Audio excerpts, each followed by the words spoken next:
सोचिए, एक महिला जुर्म करती है या उस पर आरोप लगते हैं, कानून उसे सजा सुनाता है और उसे भेज दिया जाता है जेल। क्यों? ताकि वो सुरक्षित रहे और समाज के डर से दूर कानून की कस्टडी में सुधर सके।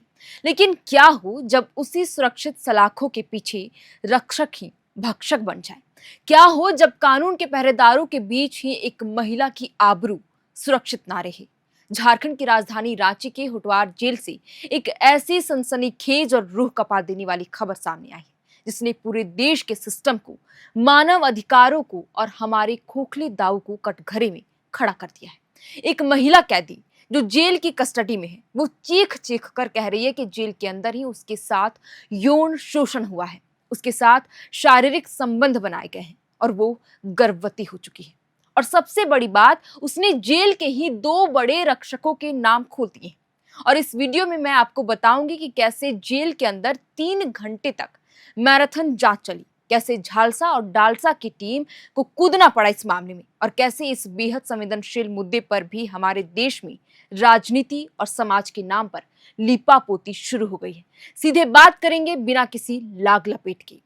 झारखंड की राजधानी रांची के हुटवार स्थित बिरसा मुंडा केंद्रीय कारा से एक ऐसी सनसनीखेज और झकझोर देने वाली खबर सामने आई है जिसने पूरे जेल प्रशासन, सरकार और मानवाधिकारों पर एक बहुत बड़ा सवालिया निशान खड़ा कर दिया है। एक महिला कैदी ने आरोप लगाया कि जेल के अंदर ही उसके साथ शारीरिक संबंध बनाए गए, उसका यौन शोषण किया गया और वह गर्भवती हो चुकी है।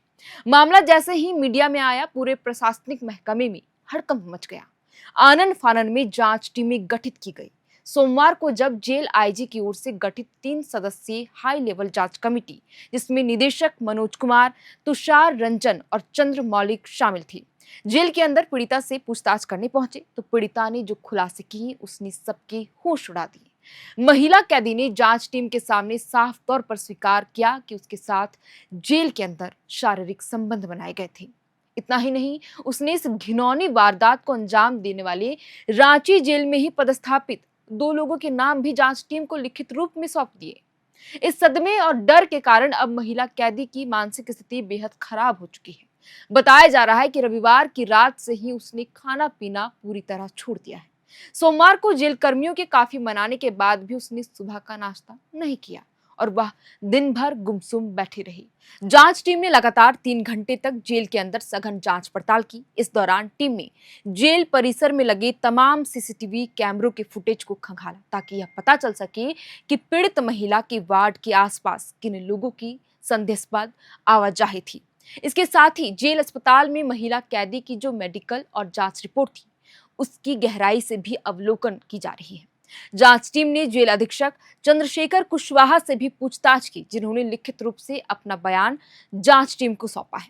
लेकिन इस जांच के दौरान एक बेहद चौंकाने वाली लापरवाही भी सामने आई है। जांच टीम ने जब जेल के वार्डों का निरीक्षण किया तो ये पाया कि किसी भी वार्ड में शिकायत पेटी यानी कंप्लेंट बॉक्स थी ही नहीं। यह सुप्रीम कोर्ट और जेल मैनुअल के नियमों का सीधा उल्लंघन है। कैदी अपनी शिकायत सीधे उच्चाधिकारियों तक पहुंचा सके, इसके लिए शिकायत पेटी का होना हर वार्ड में जरूरी होता है, इसलिए रखा भी जाता है। इस भारी लापरवाही पर अब संज्ञान लेते हुए जांच टीम ने जेल अधीक्षक को सख्त निर्देश दे दिए हैं कि 2 दिन के भीतर सभी वार्डों में शिकायत पेटी लगाई जाए। दूसरी तरफ जेल अधीक्षक चंद्रशेखर कुशवाहा ने खुद पर और प्रशासन पर लगे तमाम आरोपों को सिरे से खारिज कर दिया है। उनका दावा है कि महिला कैदी के साथ यौन शोषण के जो भी आरोप लगाए जा रहे हैं वे बिल्कुल बेबुनियाद और मनगढ़ंत हैं। इस बीच मामले की गंभीरता को देखते हुए झारखंड की सबसे बड़ी कानूनी सहायता संस्था झालसा एक्टिव हो गई है।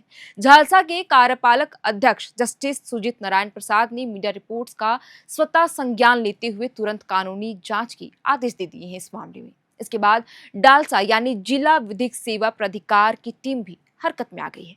डालसा की सदस्य सचिव कुमारी रंजना अस्थाना और मुख्य न्यायिक दंडाधिकारी के मार्गदर्शन में एक विशेष टीम बनाई गई है, जिसमें महिला LADC की चीफ और अन्य महिला सदस्यों को शामिल किया गया था। इस टीम ने जेल में जाकर पीड़ित महिला, जेल PLV और जेल के चीफ मेडिकल अफसर का बयान दर्ज किया है। झालसा के सचिव ने निर्देश दिया है कि पीड़ित महिला को कानूनी लड़ाई के लिए पैनल से निःशुल्क अधिवक्ता उपलब्ध कराया जाए। साथ ही जेल प्रशासन को कड़े निर्देश दिए गए हैं कि महिला बंदी की गरिमा, उसकी समुचित देखभाल और सुरक्षा सुनिश्चित की जाए। डालसा ने अपनी विस्तृत रिपोर्ट तैयार कर झालसा को भेज दी है। लेकिन इस पूरे मामले में अब एक सामाजिक और राजनीतिक मोड़ भी आ गया है। पूर्व मुख्यमंत्री व विधानसभा में नेता प्रतिपक्ष बाबूलाल मरांडी द्वारा जेल अधीक्षक पर लगाए गए आरोपों को लेकर कुशवाहा समाज में भारी आक्रोश देखा जा रहा है। रांची के चुटिया स्थित कुशवाहा भवन में समाज के लोगों ने प्रेस कॉन्फ्रेंस की। विजय कुमार महतो, प्रवीण प्रसाद, दीपक मेहता सहित समाज के कई प्रतिनिधियों का कहना है कि बिना किसी पुख्ता सबूत या जांच के जेल अधीक्षक पर इस तरह के गंभीर आरोप लगाना बिल्कुल ही दुर्भाग्यपूर्ण है।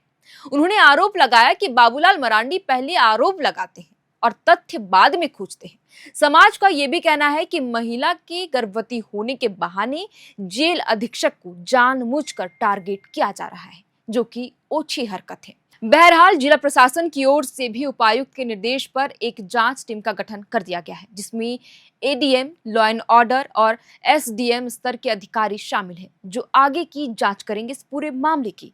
लेकिन इस पूरी घटना ने कई गंभीर सवाल खड़े कर दिए हैं। अगर जेल के अंदर महिलाएं सुरक्षित नहीं हैं, तो फिर इस देश में कौन सी जगह है सुरक्षित? क्या जेल मैनुअल के अनुसार सीसीटीवी कैमरे और शिकायत पेटियां दुरुस्त न होना किसी बड़ी लापरवाही का हिस्सा नहीं है, या कोई सोची समझी साजिश नहीं है? और सबसे बड़ा सवाल कि जिन दो लोगों के नाम महिला कैदी ने उजागर किए हैं, क्या कानून उनके खिलाफ निष्पक्ष होकर कार्रवाई करेगा? हम उम्मीद करते हैं कि इस मामले की जांच किसी दबाव में नहीं आएगी और उस पीड़ित महिला को न्याय मिलेगा। तो ये है होटवार जेल की वो हकीकत जिसने कई सवाल खड़े कर दिए हैं। अब इस मामले पर राजनीतिक रोटियां भी सेकी जा रही हैं। कोई प्रेस कॉन्फ्रेंस कर रहा है तो कोई कह रहा है कि आरोप बिल्कुल ही बेबुनियाद है। लेकिन मेरा सीधा सवाल इस देश की सिस्टम से है। अगर जेल के अंदर भी महिलाएं सुरक्षित नहीं हैं, तो फिर इस देश में कौन सी जगह सुरक्षित बची है? सुप्रीम कोर्ट के आदेश के बावजूद वार्डों में शिकायत पेटी क्यों गायब थी? क्या इसलिए कि अंदर चल रहा ये गंदा खेल कभी बाहर ही ना आ सकी? जेल अधीक्षक कह रहे हैं कि आरोप बिल्कुल ही मनगढ़ंत है। तो चलिए, जांच हो ही रही है, सच सामने आ ही जाएगा।